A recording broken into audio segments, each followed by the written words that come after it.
Hi, everyone. This is Ken DeLong, author of The Economic Comic. And this week I want to talk to you about a question of what makes us rich. Right now, you're probably not used to hearing that question. What most people like to ask is, why is there poverty? How can we have all this stuff and there's still poor people? Well, as I mentioned on a previous video, uh, the question, why is there poverty, I think is the wrong question, right? Poverty is the natural state of human beings. If we do nothing, if we stop doing what it is that got us to this point of abundance that we have right now, we will regress ourselves right back into poverty, right? When you're born, you're not born with a lot of stuff. You have to create it. And all the stuff we create, people make clothing, it wears out, you got to throw it away. Now there's no clothing, you need more. People grow food and then you eat it. Okay, now you're out of food, you got to grow some more. People generate electricity, you consume it. Well, now if you want electricity tomorrow, you got to generate some more, right? We burn coal to keep us warm, and once it's burned, it's gone. If you want to be warm tomorrow, you got to go mine some more coal, right? On and on and on. Like people tend to think of the wealth that we have as kind of a permanent fixture. It's just here. It's not the case, right? It's all wearing out. It's all being used up. It's all falling apart. And we need to maintain it. We need to repair it. We need to create more of it, or else it's all going to go away, right? We need to grow more food. We need to mine more coal. We need to purify more water, generate more electricity, make more clothes. We need to repair the roads. We need to maintain our factories, or it's all going to fall apart, right? And we will just devolve right back into poverty. So the question is not why is there poverty? Why are we poor? The question is, how in the world are we so rich? Like, what makes us this rich? How do we have all this stuff? We live like no other human beings have lived in the history of the planet, right? No place in space or time has been anything quite like this. It's amazing. How is that? Why do we have the internet? Why do we have the entire knowledge base of the human race throughout all of history on a telephone that we hold in our hands? It's that, and it's callable from anywhere. Like, that's crazy, right? No one in not the richest person in 1900 could have possibly hoped to have had that. Nobody in 100 years ago had like every book ever written by every human being in their home. That's just way too many, right?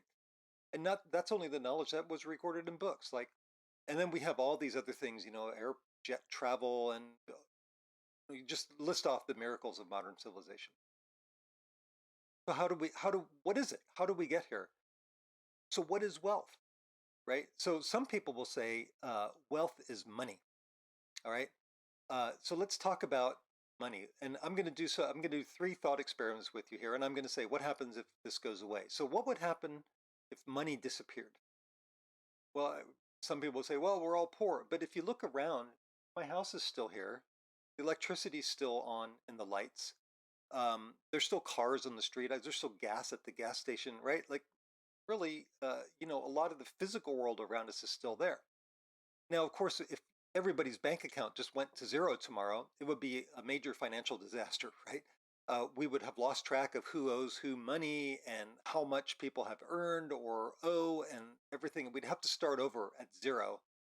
So we'd have to we'd come up with a new type of money, and we'd really probably like pretty much restart the accounts. It would be um, a massive disruption to the economy and to the financial system, and it would be pretty miserable probably for a year or two. But the factories are all still here. Everybody's still got food in their fridge. The power generators are still running. As long as we keep working, keep maintaining everything, keep generating new wealth, like we'll be fine. And we'll figure out a new currency. And yeah, things will suck and go backwards for a little bit, but we'll be able to pull ourselves out of it. So I don't think money is what makes us wealthy. So let's move on to the next thing. Let's talk about consumer goods.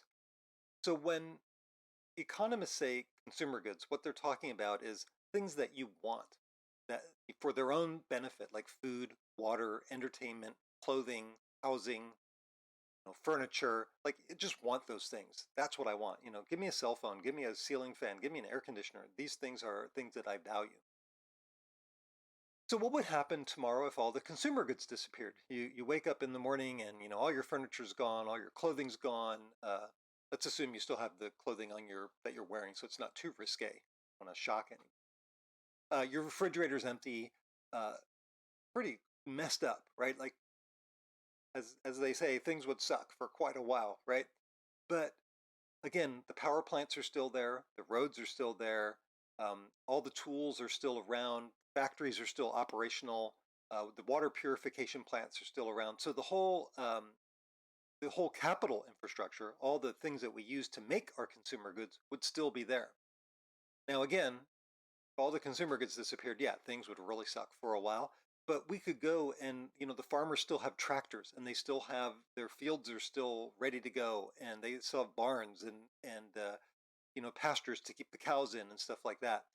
Um, we can go and the people who run the electrical generator plants can keep running them. Everything will, we can regenerate wealth, right? Again, it would be a huge hit. Things would be awful for a while, but we'd kind of be, we would be able to pull ourselves out of it. So consumer goods are what we're after, but it's not really what makes us rich. To me, that's more of like the product of the process that makes us rich. So where does that leave us? What's the third thing? Well, the third thing is capital goods, right? Factories, roads, the water pipes, all the electrical lines, um, the farms, the tractors, the pig pens, right? The cow pastures, the meat processing plants, everything that we use to make the stuff that we want is called capital goods. In other words, capital goods are all those things that we use to make and process and deliver our consumer goods, which are the things we actually want. And so if we woke up tomorrow and all the capital goods were gone, so we wake up, our fridge is still full of food. Our car still has a tank of gas. We have all of our clothes. Our bed is there, and our shampoo is still in the shower. That's all great, but the factories are gone, right? And the water purification plant is gone, and the electrical generation plant is gone. All the pipes that are in all the sewage pipes that are buried in the ground are all just disappeared. All right, I think you can see like we're in a lot of hurt here. We're in a world of hurt because we need to like recreate all that stuff. You can't create capital goods out of consumer goods, right? Like you can't take apples and blankets and mush them together and have it turn into water pipes. So you need to now go out and you need to start kind of from scratch. Like without tools, you need to start creating new tools and use those tools to build like smelters and use the smelters to make iron or I guess it's probably galvanized steel to make more sewage pipes and then dig up all your neighborhoods and put water pipes back in and sewer pipes back in. You have to mine copper and make copper pipes and things like that. So it's a long road to get back from no capital goods back to capital goods. So I hope you can see that capital goods are what make us rich, right? If we lost all our capital goods, we'd have to start back over at a standard of living like hundreds of years ago, because the consumer goods we have now would run out very quickly. Like food would run out right away, water would run out right away, we'd have no electricity. Um, your clothes would last you for a few more years and then they would all tear and fall apart. And now what are you going to do, right? So first we need to mine stuff out of the ground. We need to, dig up oil and we need to dig up coal and we need to get all the iron ore and aluminum ore and copper ore and stuff that we need to make all the stuff that we have.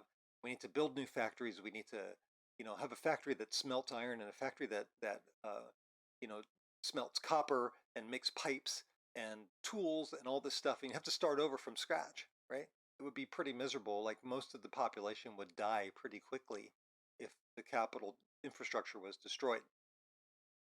So I'm going to propose that the reason we are so rich is that we have a super amazing capital infrastructure that was built up from, about 150 years ago, sort of after the Civil War-ish, is when the Industrial Revolution began, and they started building all these, started laying all these electrical wires and building all these factories and developing all these tools. And maybe not much from the 1870s is left, but we kind of use that to leverage ourselves up, right? We use those tools to make better tools and those factories to build stuff to make better factories. And we use the electricity that, Thomas Edison taught us to generate to build better generators that could make better electricity. And we kind of like have pulled ourselves up by our own bootstraps.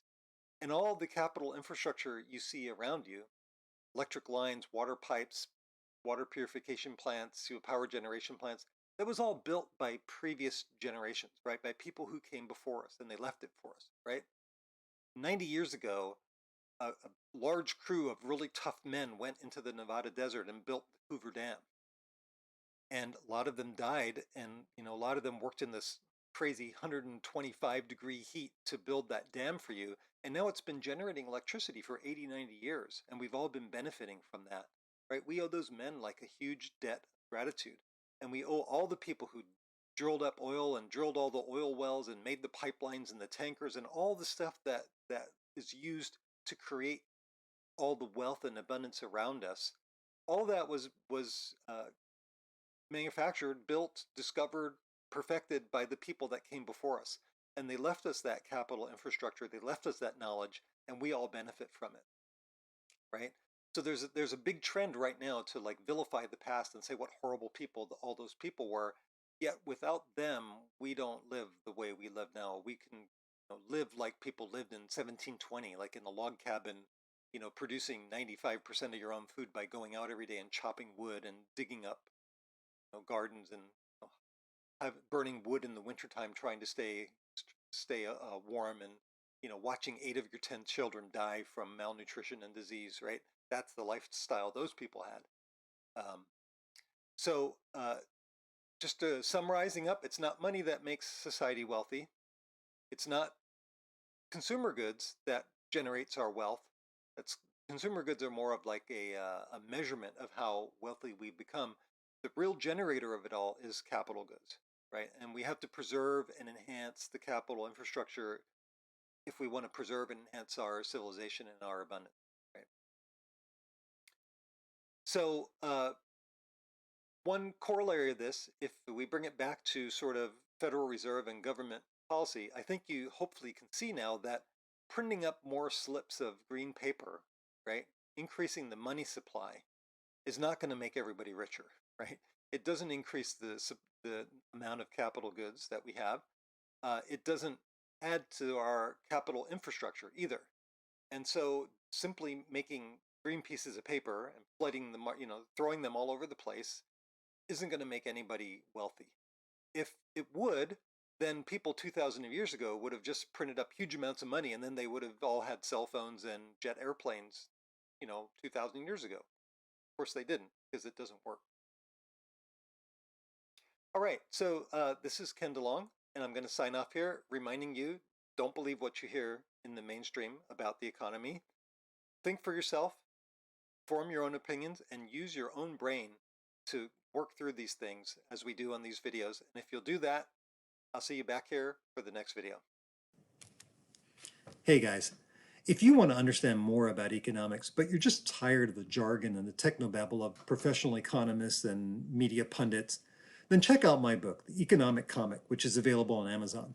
There you can learn some of the concepts of economics through comics. Thanks for listening.